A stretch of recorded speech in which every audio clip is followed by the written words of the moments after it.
Hello hello, ఏంటి boss phone ఎట్లా ring ఆగట్లేదు? మోగుతుంది మన రూమ్ లో కాదురా, పక్క రూమ్ లో. నేను అదే అనుకున్నాను.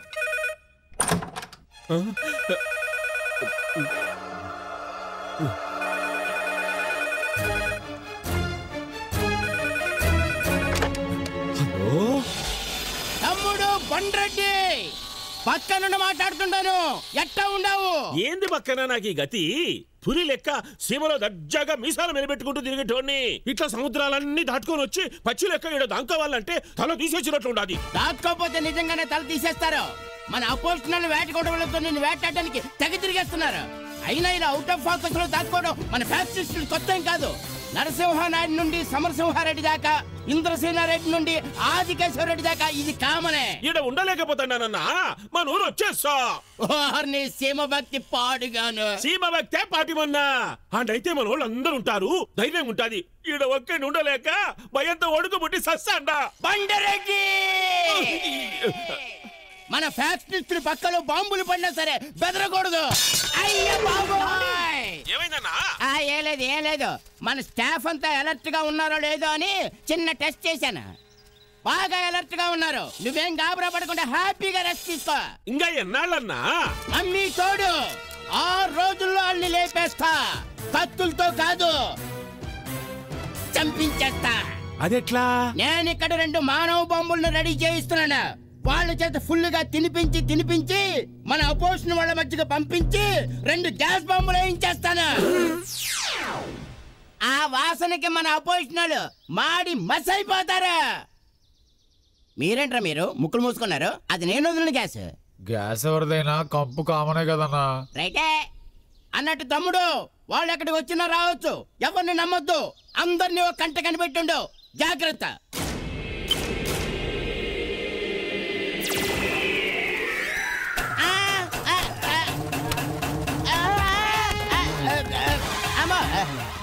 ఇది కింద పడి ఉంటే ఏమై ఉండేదిరా? పేలిపోయి ఉండేదన్నా. ఇది పేలడం కాదు, మనం పేలిపోయేవాళ్ళం. పేలుతుంది అని గంట నుంచి నోటికొచ్చినట్టల్లా తెగ పేలిపోతున్నావు. తాగుమోత ఎదవా, అసలు అది ఎప్పుడు పేలుతుందరా? దేనికైనా టైం రావాలి సార్. పైగా టైం బాంబు. అసలే తాగి ఉన్నావు. ఆ బాంబు సరిగ్గా పెట్టిసచ్చావా? తాగాను గనకనే కరెక్ట్ గా పెట్టుంటా. ఏమిటో నాకు పిచ్చ టెన్షన్ గా ఉందరా. మీకెందుకు సార్ టెన్షన్? ఉంటే గిట్టే ఆ హోటల్లో ఉన్నవాళ్ళకు ఉండాలి కానీ. అలా కథలో టెన్షన్ స్టార్ట్ అయింది. ఏం చెప్పావని నాకేవి అర్థం కాలేదు. అదేంటమ్మా, తమిళ రైటర్ తెలుగు స్టోరీ చెప్పినంత క్లియర్ గా చెప్పింది అర్థం కాలేదంటారు? అదే మరి నీ గొప్పతనం. తనకే అర్థం కాలేదంటే ఇక మా దువ్వలో కామనాడికి ఏమర్థం అవుద్ది? వాళ్ళు మీ అంత తెలుగు తక్కువలేం కాదులేండి. సెటైర్లొద్దురు, స్టోరీ చెప్పు. ఓకే, కట్ చేస్తే. ఎన్నిసార్లు కట్ చేస్తావురా? గతంలో నువ్వేమన్నా టైలర్వే? నన్ను అంత తక్కువ అంచనా వేయకండి. 100 సినిమాల పైగా క్లాప్ కొట్టాను. చీఫ్ గెస్ట్ గానా? కాదు, అసిస్టెంట్ డైరెక్టర్ గా. నాకు ఇప్పుడు కథ నచ్చకపోతే నువ్వు మళ్ళీ అదే పని చేసుకోవాలి. క్లాప్ కొట్టడం. ముందుకెళ్ళు. ముందుకెళ్ళమంటే ఆ ముందుకు కాదురా, కథలో ముందుకెళ్ళమని. ఓకే, ఇప్పటి వరకు క్యారెక్టర్ ఇంట్రడక్షన్ మాత్రమే అయింది. అసలు నాట్లు ఇప్పుడేస్తా. నాట్లేయడానికి ఇదేమన్నా పొలమా, ఫిల్ము? ఏంటో సమర్పించుకుందామంటే నా ఆశ తీరేటట్టే లేదు. తీరుస్తా మేడం, మీ ఆశ తీర్చి మిమ్మల్ని సాటిస్ఫై చేస్తారు కదా. ఇప్పుడు మన హీరో చెప్పబోయే లవ్ స్టోరీ ఇండియన్ స్క్రీన్ మీద ఎక్కడ రాలేదు. ఇంగ్లీష్ పిక్చర్ నుంచి కాపీయా? పక్కా ఒరిజినల్ సార్. నా ఒంట్లో రక్తం తీసి రాసా. ఏ ఇంట్లో ఇంకు లేదా? అంటే మీరు కౌంటర్ మీద కౌంటర్లు వస్తున్నా 3 ఎపిసోడ్ అయిపోతారు సార్. అంటే నువ్వు ఇప్పుడు మూడ్లో ఉన్నావా?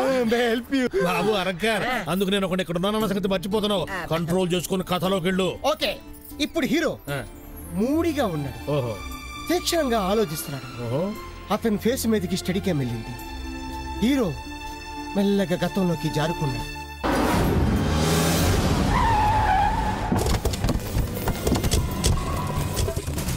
ఒరేయ్ వీరశంకర్, బయటికి రారా. ఇవాళ నీ అంతు చూడండి, టీవీ సీరియల్ కూడా చూడను. మీ మిడ్ నైట్ మసాలా కూడా చూడం. ఎవరమ్మా మీరు? నువ్వెవరు? వీరశంకర్ కి తండ్రి వరుస అవుతాను. ఈవిడెవరు? మిస్అండర్స్టాండ్ చేసుకోవద్దు. నాకు భార్య వరుస, నా కొడుక్కి తల్లి వరుస అవుతుంది. ఓ, వాడి తల్లిదండ్రులు మీరేనన్నమాట. అన్నమాట కాదు, ఉన్నమాటే. ఇంతగా మీకేం కావాలి? మా ఇల్లు ఏమన్నా కోర్టా? మాకు న్యాయం జరగాల్సింది కోర్టులో కాదు, ఇక్కడే. ఎందుకంటే ముద్దాయి మీ ముద్దల కొడుకే కాబట్టి. ముద్దాయి నా కొడుక? వీరశంకర్, వీరశంకర్, వీరశంకర్, కోర్టు గుమస్తాలాగా అలా అరుస్తావేంటి నాన్న? నువ్వేదో అన్యాయం చేశామంటున్నారా వీళ్ళు? అసలు ఏం జరిగింది? మినీ టీవీ టవర్ లో పక్కనే ఉన్నాడుగా, అడగండి మీ వాడిని. ఏం మీరు చెప్పరా? మీ కొడుకు ఏం చేశాడో తెలుసా? ఎందుకు తెలీదు? MBA చేశాడు. చేయడం కాదు. ఓ రీసెంట్ గానా? పొద్దున్నే టిఫిన్ చేశాడు, మధ్యాహ్నం భోజనం చేశాడు, ఇంతకు ముందే స్నానం చేశాడు. అది కాదే. మరి ఇది నా కూతురు. Nice to meet you. నా కూతురు నీ కొడుకు ఒకే కాలేజీలో చదువుకుంటున్నారు. తప్పే ఉంది? అది కో ఎడ్యుకేషన్ కాలేజీ. చదువుకోవడం తప్పు కాదు. నీ కొడుకు ఫ్రెండ్షిప్ పేరుతో నా కూతురికి బాగా దగ్గరయ్యాడు. తప్పే ఉంది? స్నేహం అంటే ప్రాణం ఇస్తాడు. వీడు స్నేహం చేస్తే పర్వాలేదు, మరి ఇంకా చాలా చేశాడు. లేటెస్ట్ గా దీనికి పొట్టొచ్చింది. అదే డైలీ మార్నింగ్ వాకులు చేయించు. ఇది మార్నింగ్ వాకులు తక్కువే వచ్చిన పొట్ట కాదు, మీ వాడి నైట్ వాకులు ఎక్కువై. ఇప్పుడు దీనికి 3వ నెల పొట్ట. మమ్మీ, దీని పొట్ట అనరు, కడుపు అంటారు. కడుపు చేశాడా? మా వాడికి కడుపు నిండా తిండి తింటమే తెలియదు. నా కడుపులో పెరుగుతున్న మీ మనవడి మీద ఒట్టు. ఏమిట్రా ఇది? పిట్ట బాగుంది కదా సైట్ వేసాను, పొట్టొచ్చింది. నన్నేం చేయమంటారు? ఏదైనా ముందు జాగ్రత్త చర్యలు తీసుకురావచ్చుగా. పెద్దవారు మీరే ఏదో ఒకటి చెయ్యాలి. ఎంతవరకు వచ్చిన తర్వాత నేను మాత్రం ఏం చేయగలను? ఎవరైనా మంచి డాక్టర్ని కలవండి. మీ అబ్బాయి చేసిన పనికి వాడెందుకు చేసుకుంటాడు? అందుకు కాదో, ఈ అబార్షన్ కోసం. అంటే మీ మనవడిని డాక్టర్ చేత మర్డర్ చేయించేస్తారా? పోనీ ఓ 25,000 ఇస్తాను, తీసుకెళ్లి డెలివరీ చేయించు. నువ్వు అసలు మానవుడివేనా?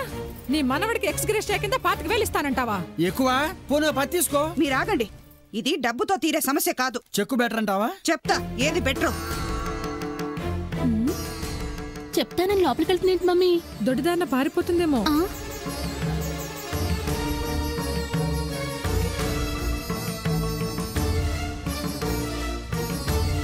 ఇదిగో తీసుకో. తాయెత్తా? తాళి. చిచి, ఇది ఇప్పుడు ఎందుకు? ఇది అమ్మాయి మెళ్ళో కట్టి భార్యను చేసుకో, కడుపులో బిడ్డని కొడుకుని చేసుకో. నువ్వు తొందరపడి వస్తున్నావు. తొందరపడింది మన అబ్బాయి అండి. ఇదిగో కట్రా. అమ్మా, నీకు మ్యాటర్ తెలియదే. ఇంత జరిగాక ఇంకా తెలిసేదేంట్రా? కట్టు. అమ్మా కట్రా. కట్టు. వద్దంటే నాకు ఇష్టం లేదు. అదే మాట మీద ఉండమ్మా. మీరు ఉయ్యండి. నెల తప్పే వరకు తెచ్చుకున్నావు, ఇప్పుడు ఇష్టం లేదంటావేంటమ్మా? నేను నెల తప్పలేదు, వారం తప్పలేదు, ఇదంతా నాటకం. నాటకమా? అవును, మేమంతా కలిసి ఫోక్ సాంగ్ ఆల్బమ్ చేశాం. అందులో మా నటనని చూసి మీ ముందు మా చేత ఇలా యాక్ట్ చేయించాడు. దేనికి?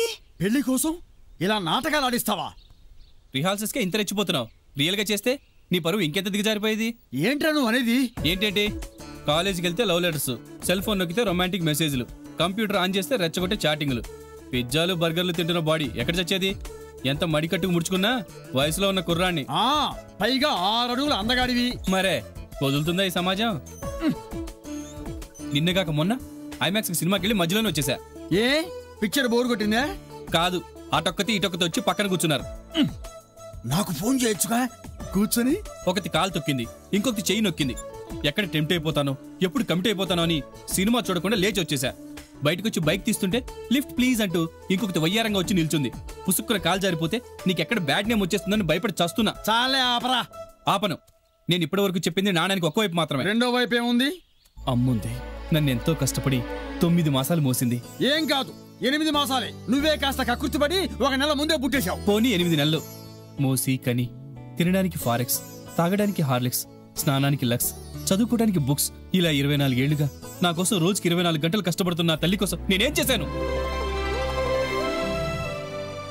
వాషింగ్ మిషన్లో నా బట్టలు ఉతికి, మిక్సీలో నాకు అన్నం కలిపెట్టి, నా కోసం కొవ్వొత్తిలా ఇంకా ఎన్నాళ్ళు కరిగిపోవాలి? అది చాలు. అమ్మకి కొంచెమైనా రెస్ట్ కావాలి. అమ్మ రుణం కొంతనే తీర్చుకోవాలి. బాబు. అవునమ్మా, నాకు ఈ సేవ చేసుకునే భాగ్యం కలగని. బాబు, నువ్వు మీ అమ్మకేమి ఈ సేవలు ఎఫ్ సేవలు చేయించక్కర్లా. దానికోసం పని మనిషి, వంట మనిషి ఉన్నారు. వాళ్ళు నెల జీతానికి వస్తారు కానీ జీవితంతో రారుగా. అందుకే అమ్మని అమ్మలా చూసుకోవడం కోసం నేను అమ్మాయిని పెళ్లి చేసుకుని ఇంటికి తీసుకొస్తే అమ్మకి తోడుగా, సినిమాకి వెళ్తే నీకు తోడుగా, అమ్మకి వంటలో సాయం చేస్తూ, నీతో కాపరం చేస్తూ, నోరుమొయ్యరా, పైగా మదర్ సెంటిమెంట్ ఒకటి. చూసావురా, ఆయన కోసం ఏం చేయట్లేదని ఆ ఏడుపు. ఏడోకు, నీకో బాలమిత్రుడు కనిస్తా. ఆడికి నీ పేరు పెట్టుకుని ఆడుకుందు గాని. నిజమేనండి, వెంటనే ఓ అమ్మాయిని చూడు.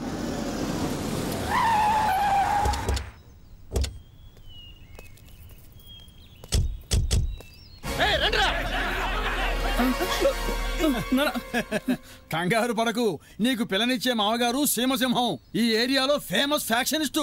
ఫ్యాక్షనిస్టా? అదేదో సైంటిస్ట్ అన్నంత గొప్పగా చెప్తావేంటి? నేను వద్దంటూనే ఉన్నాను. ఫ్యాక్షనిస్ట్ తో ఫిక్సింగ్ అంటే ఎయిడ్స్ పేషెంట్ బ్లడ్ డొనేషన్ తీసుకున్నట్టేనని. వింటేనా? మనం చేసుకునేది వారి కూతుర్ని గాని వాడిని కాదుగా.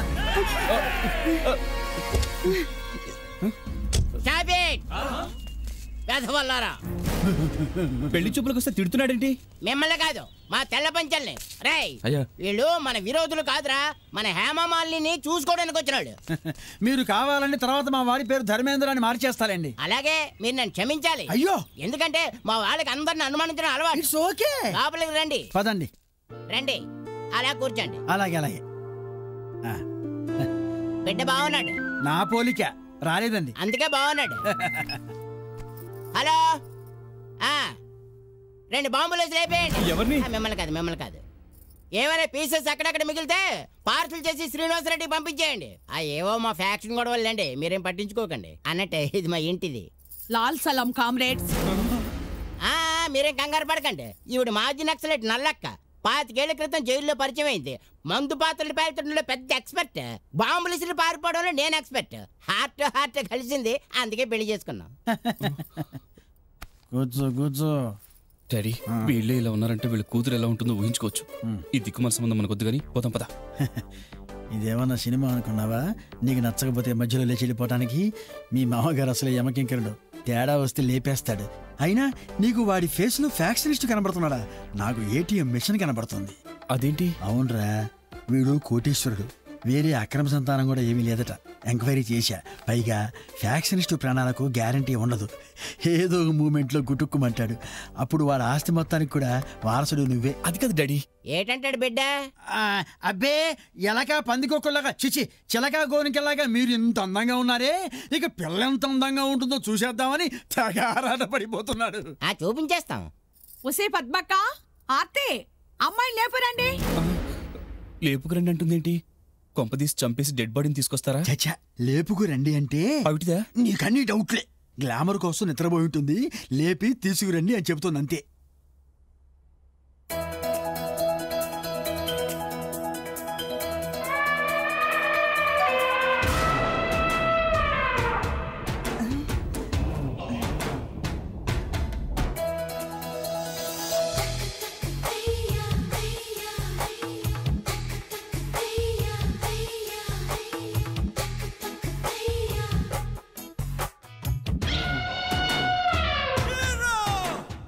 ఏరా, అమ్మాయి ఎలా ఉంది?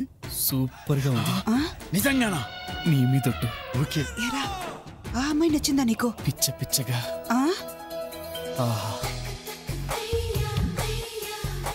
ఆ మెడ ఎంత బాగుందో. మెడ బోసిగా ఉంది. ఒక్క డైమండ్ నెక్లెస్ పెట్టమంటే సరి, మినిమం 6-7 కేజీలు డైమండ్స్ పడతాయి. ఆ నడుం చూడు, ఎంత నాజుగ్గా ఉందో. అవునవును. ఒక్క వడ్డానం చేయించమంటే సరి, మినిమం 25-30 కేజీల బంగారం పడుతుంది. డాడీ, ఎలాగైనా అమ్మాయిని ఓకే చేసి. ఓకే. రే, సరిగా చూసుకో. నిజంగా అమ్మాయి నచ్చిందా నీకు? నచ్చడమా? అసలు ఆ అమ్మాయి పుట్టిందే నా కోసం.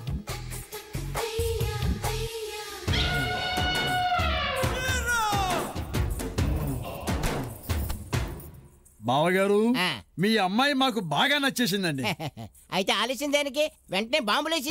బాంబులు వేసుకోవడం ఏంటండి? అన్నా, పెళ్లికి బాంబులు అవుట్లు పేల్చాలి కదా. అదే, అయితే ముహూర్తాలు పెట్టి చేసుకుందాం.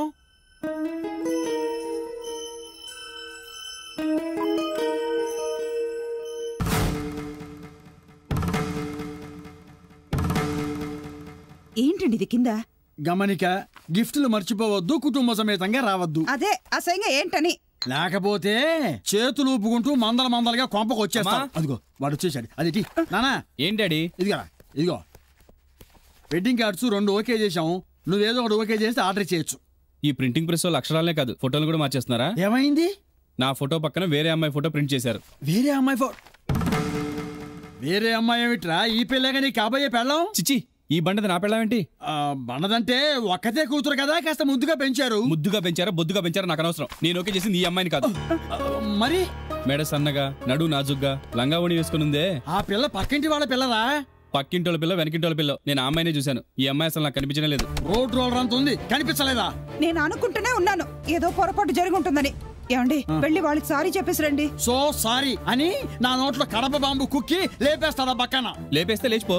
నేను మాత్రం ఆ లంగావని అమ్మాయిని తప్ప మరెవరిని చేసుకోను. హలో, నా ఒక్కడితోటే వదిలేస్తాడనుకోకు. నాతో పాటు మిమ్మల్ని ఇద్దరిని కూడా ఏ సుమోలోనో ఎక్కించి బ్లాస్ట్ చేసి పారేస్తాడు. నోరు మూసుకొని కాలింగ్ బెల్లి కొట్టి ఇంట్లోకి వస్తానంటున్నా ఆ బంగారు కొండను ఆహ్వానించు. నా వల్ల కాదు, కావాలంటే నువ్వు ఆహ్వానించుకో. రే రే రే రే రే ఏమిటా ఇది? వామ్మో, ఇప్పుడు ఏం చేయాలి? ఏం చెయ్యాలో నేను చెప్తాగా, మీరేం వరి అవ్వకండి బావగారు. అంటే మా వాడికి ఆ పక్కింటి అమ్మాయినిచ్చి చేస్తా చేయను, మా అమ్మాయినిచ్చే చేస్తాను. కానీ ఆ అమ్మాయినే చేసుకుంటా అంటున్నాడే మా వాడు. ఆ అమ్మాయి బతుకుంటే కదా మీ వాడు చేసుకోవడానికి. అంటే పాపం తను చంపేస్తారా? అవసరమైతే. ఆ పక్కింటి అమ్మాయి పేరంటే ఆర్తి. తండ్రి ఫ్యాక్షన్ గొడవల్లో చచ్చిపోయాడు బాబు. బక్కన్ గారి ఫ్యాక్టరీలో చిన్న ఉద్యోగం చేసుకుంటూ తల్లితో పాటు ఇక్కడే ఉండేది బాబు. ఇప్పుడు ఎక్కడికి వెళ్ళారు తెలీదు బాబు. రాత్రికి రాత్రి తల్లిని తీసుకుని ఊరొదిలి పెట్టి వెళ్ళిపోయింది.